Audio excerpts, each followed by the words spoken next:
Un certain scientifique, aux États-Unis, travaillait sur l'impact du cannabis sur la conscience humaine. Pendant près de 18 ans, le gouvernement des États-Unis lui a donné 30 kilos de marijuana chaque année pour faire ses expérimentations.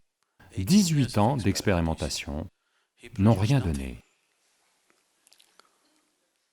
Donc à la fin des années 80, lorsque la consommation de drogue est devenue problématique, ils ont coupé ce quota de 30 kilos de marijuana qu'ils lui donnaient et ils ont dit « Rien à faire, nous ne savons pas où ils vont, ces 30 kilos, parce que vous n'avez rien fait. » Il a essayé d'expliquer qu'il a fait beaucoup de choses, mais que cela n'a pas encore abouti. Mais ils ont dit « Rien à faire » et ont supprimé le quota de marijuana. Donc il s'est installé en Israël. Le gouvernement israélien a examiné son travail et ils ont décidé de les lui donner. Donc ils lui ont donné les mêmes 30 kilos de marijuana pour 6 à 8 ans de plus. Alors, il a trouvé ceci. Il a réussi à produire la preuve que dans le cerveau humain, dans chaque cerveau humain, il y a des millions de récepteurs de cannabis. Donc cette information, qu'en faire? Ils ne savent pas, donc ils l'ont diffusée. Ils l'ont donnée aux anthropologues, ils l'ont donnée aux physiologistes, ils l'ont donnée aux neurologues, ils l'ont donnée à toutes sortes de gens. Il y a des millions de récepteurs de cannabis dans le cerveau humain. Quelle est l'explication? Comment? Pourquoi?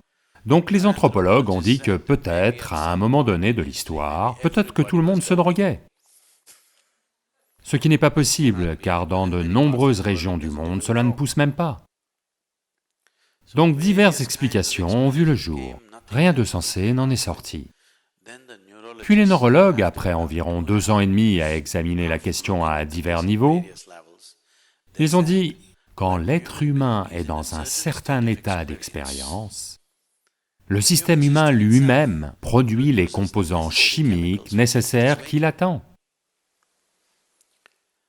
Donc, ces millions de récepteurs de cannabis attendent que vous en produisiez. Ceux qui n'ont pas pu en produire ont essayé d'en apporter de l'extérieur et ont endommagé le système. Regardez-moi, je suis toujours en extase. Regardez-moi dans les yeux, je suis stone. Je n'ai jamais pris de substance, mais toujours stone, parce que le système lui-même produit cela. Donc, en Inde, dans les systèmes yogiques, ils se sont énormément intéressés à la glande pinéale, vous savez. Vous connaissez la glande pinéale? Pendant longtemps, la médecine moderne l'a presque ignorée. Ils ont dit, il y a tant de choses dans ce corps dont on ne se soucie pas, parce que cela ne concerne pas les problèmes de santé quotidiens. Aujourd'hui, ils en sont arrivés là. Ils commencent à dire que si les sécrétions de la glande pinéale sont actives, si elles sont actives, vous n'aurez pas de saute d'humeur. Ce n'est pas le sujet. Il y a tout un système de yoga pour activer la glande pinéale. Si vous l'activez et qu'elle génère une quantité suffisante de sécrétion, vous serez en extase à chaque instant de votre vie. Chaque cellule de votre corps va simplement pétiller à chaque instant. Maintenant, quand vous êtes comme ça, que vous mangiez ou ne mangiez pas, que vous dormiez ou ne dormiez pas, rien n'a d'importance, parce que vous êtes en extase. Dans cet état, tout se fait sans effort. Rien n'a d'importance. Vous pouvez fonctionner à votre maximum parce que vous ne pouvez effectivement utiliser votre corps et votre mental à leur maximum, il y a suffisamment de preuves médicales à ce sujet, que lorsque vous êtes dans un état de ravissement. Autrement, vous ne pouvez pas utiliser votre corps, vous ne pouvez pas utiliser votre mental à leur maximum. À la fois ce corps et ce mental, vous ne pouvez explorer le plein potentiel de ce qu'ils sont que lorsque vous êtes dans un état continu de ravissement en vous.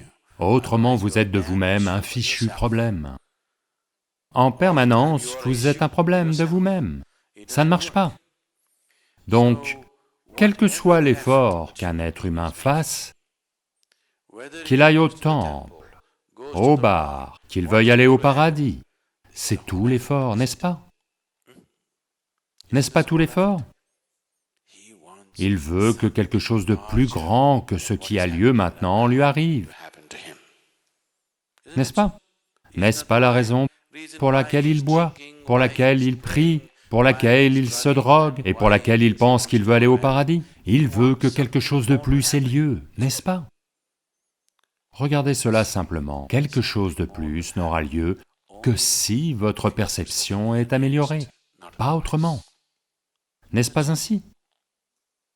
Donc tout le système du yoga vise seulement à améliorer votre perception.